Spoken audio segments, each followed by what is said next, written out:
Siglo XIII, una época de cruzadas, espadas, fe y, aunque parezca increíble, de niños que emprendieron su propia y trágica cruzada. Suena a fantasía, a leyenda, pero es una historia real, llena de dolor, engaño y esperanzas perdidas.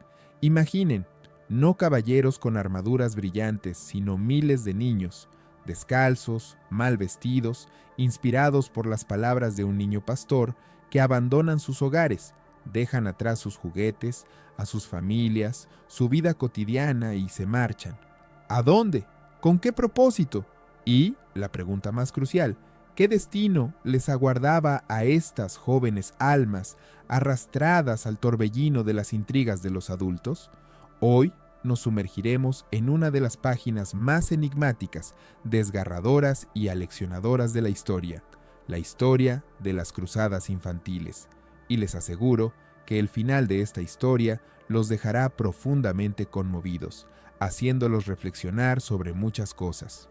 Europa en el siglo XIII no es simplemente un continente, es un caldero hirviente de pasiones, contradicciones y ambiciones.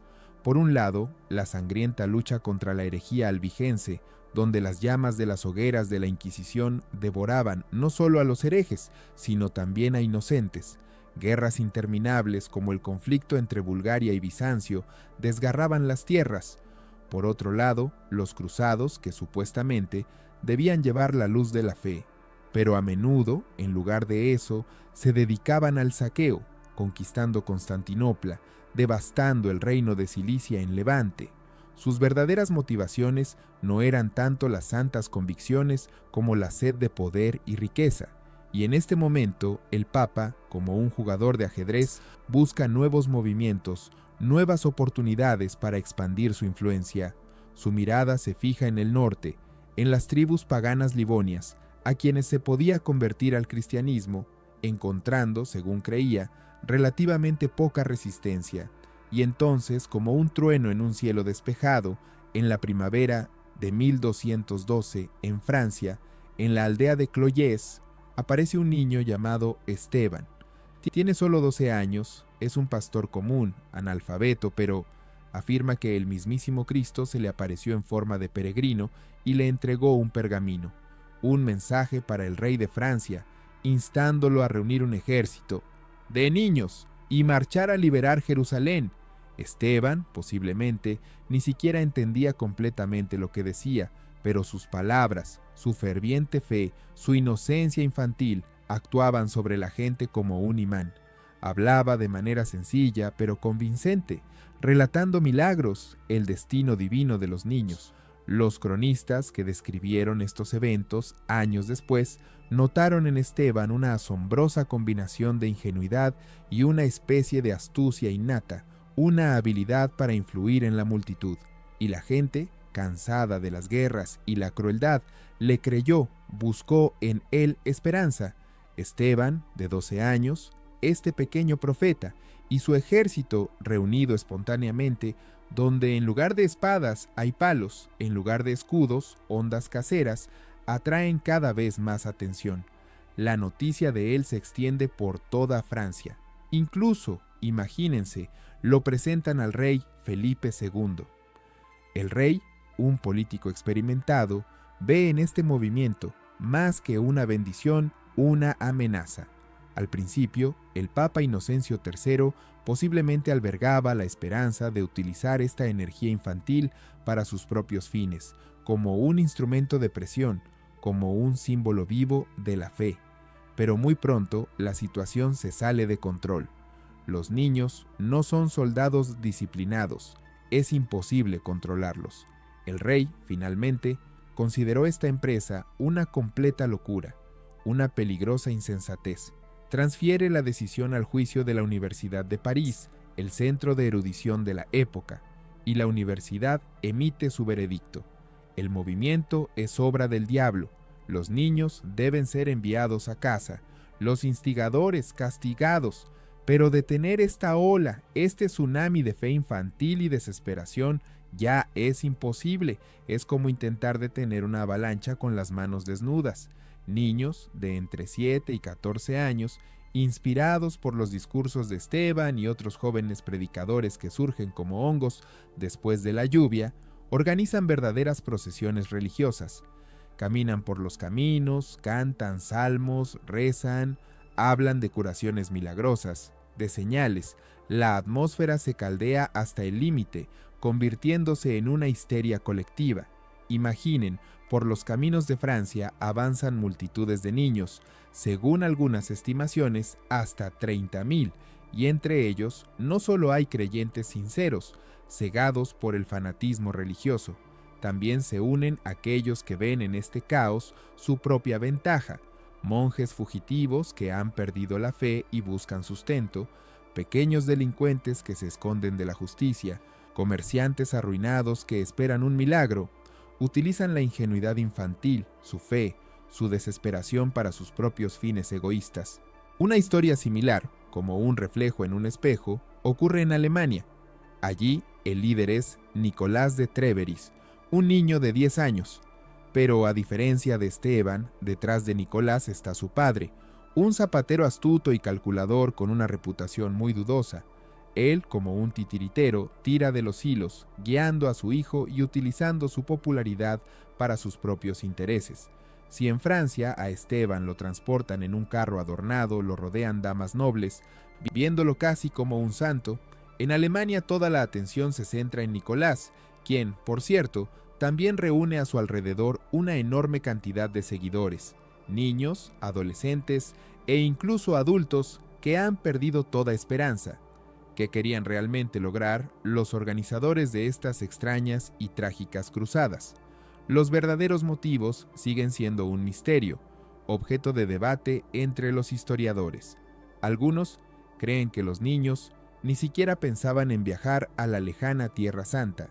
Eran solo un instrumento, peones en un gran juego de adultos, un medio para llamar la atención, para recaudar donaciones, para apoyar nuevas y más grandes cruzadas que planeaban los reyes y el papa. Otros historiadores, sin embargo, están convencidos de que los organizadores, y en primer lugar, los propios niños, creían sinceramente en su misión especial, en que eran ellos, puros e inocentes, quienes estaban destinados a liberar el Santo Sepulcro. Creían que su fe era más fuerte que las espadas, que Dios estaba de su lado, pero, sea como fuere, el resultado es uno, una tragedia desgarradora. Cientos, miles de niños nunca regresaron a casa. Morían de hambre, de enfermedades, de agotamiento, se convertían en víctimas de bandidos. Lo más terrible es que muchos de ellos cayeron en manos de traficantes de esclavos que solo veían en ellos mercancía humana. Las cruzadas infantiles alemana y francesa, a pesar de su trágico hilo conductor común, tenían sus propias particularidades. Por ejemplo, en Alemania, y esto asombra la imaginación, solo en la ciudad de Colonia, para las necesidades de los cruzados, para su equipamiento, para su sustento, se recaudaron varias decenas de miles de marcos de plata. Es una suma colosal, equivalente a más de 3 toneladas de plata pura. Uno solo puede imaginar cuán fuerte fue la influencia de este movimiento, cuánto creía la gente en su éxito, si estaban dispuestos a sacrificar sumas tan enormes. Y además, las autoridades en diferentes países reaccionaron a estos eventos de manera diferente. El emperador del Sacro Imperio Romano Germánico, Federico II Hohenstaufen, un hombre duro, pragmático, conocido por su cínica actitud hacia la religión, no se anduvo con rodeos con los niños cruzados. Dio una orden directa: establecer control militar sobre todos los que reclutan niños y, en caso de resistencia, destruirlos por la fuerza. Esto condujo a sangrientos enfrentamientos. Los destacamentos de niños cruzados, llevados a la desesperación, ofrecieron resistencia, atacaron aldeas, saquearon, incendiaron casas. La violencia, la crueldad, la enorme cantidad de víctimas, tanto en las batallas como por el hambre y las enfermedades, hicieron que el apoyo al movimiento entre la gente común comenzara a disminuir rápidamente. Las madres lloraban a sus hijos desaparecidos, los padres maldecían a quienes los habían arrastrado a esta aventura. Muchos niños, exhaustos, enfermos, hambrientos, simplemente huían, regresaban a casa, si tenían a dónde regresar o buscaban refugio en las aldeas, donde, por compasión, los alimentaban y escondían. El movimiento, que había comenzado con tanta elevación, con tanta esperanza, se desintegraba gradualmente, se convertía en polvo. Los niños franceses, liderados por Esteban, llegaron a la costa del mar Mediterráneo con relativa rapidez. Creían que el mar se abriría ante ellos, como ante Moisés, les abriría el camino a Tierra Santa. Pero el milagro no ocurrió. El mar seguía siendo mar, pero a los cruzados alemanes les resultó mucho más difícil. Les esperaba un largo y peligroso camino a través de los Alpes, a través de pasos de montaña, donde los acechaban el frío, el hambre, las enfermedades y los bandidos. Pero incluso ellos, finalmente, exhaustos, debilitados, llegaron al mar Mediterráneo, a Génova, y también esperaban un milagro. Pero en lugar de un milagro, aparecieron dos comerciantes, Hugo Ferreus y Guillermo Porcus, quienes generosamente se ofrecieron a transportar a los niños a través del mar en 7 barcos. Gratis, y aquí comienza la parte más terrible de la historia. 2 barcos, repletos de niños, fueron atrapados en una tormenta y se hundieron frente a las costas de Cerdeña. Todos los que estaban a bordo murieron. Los supervivientes, según la leyenda, construyeron en la isla una iglesia dedicada a la Inmaculada Concepción, pero de ella hoy no queda ni rastro. Los otros 5 barcos no llegaron a Tierra Santa. Cambiaron de rumbo y atracaron en el norte de África, en Argel y Egipto, donde los niños desafortunados, engañados, traicionados, fueron vendidos en los mercados de esclavos, como ganado, los niños como esclavos para trabajos forzados, o, lo que es peor, como eunucos en los harenes, las niñas como concubinas, como esclavas sexuales. Y lo más terrible, lo más cínico de toda esta historia, es que ninguno de los reyes europeos, ninguna de las órdenes de caballería, que supuestamente debían proteger a los cristianos, ni siquiera intentó rescatar a estos niños de la esclavitud. Nadie mostró misericordia.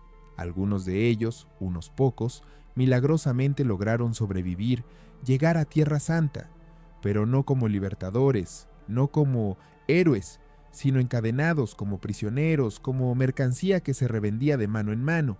El último grupo conocido de niños, vendido en Bagdad, simplemente desapareció, se desvaneció en las arenas del tiempo. Sus rastros se pierden para siempre. Las cruzadas infantiles no son solo un episodio histórico, es una tragedia que se desarrolló ante los ojos de todo el mundo, una historia de fe ciega, de engaño cruel, de cinismo de adultos que utilizaron a los niños para sus propios fines egoístas. Muestra qué terrible, inhumana realidad puede esconderse detrás de las ideas más aparentemente nobles y elevadas, y nos recuerda cuán peligrosa es la fe ciega, cuán fácil es manipular a la multitud y cuán importante es mantener el pensamiento crítico, incluso frente a las autoridades más aparentemente incuestionables. Gracias por ver hasta el final. Esta historia hace pensar mucho, ¿verdad? Si les gustó este video, si los conmovió, no olviden darle me gusta y suscribirse al canal. Hay muchas más historias interesantes y aleccionadoras por venir.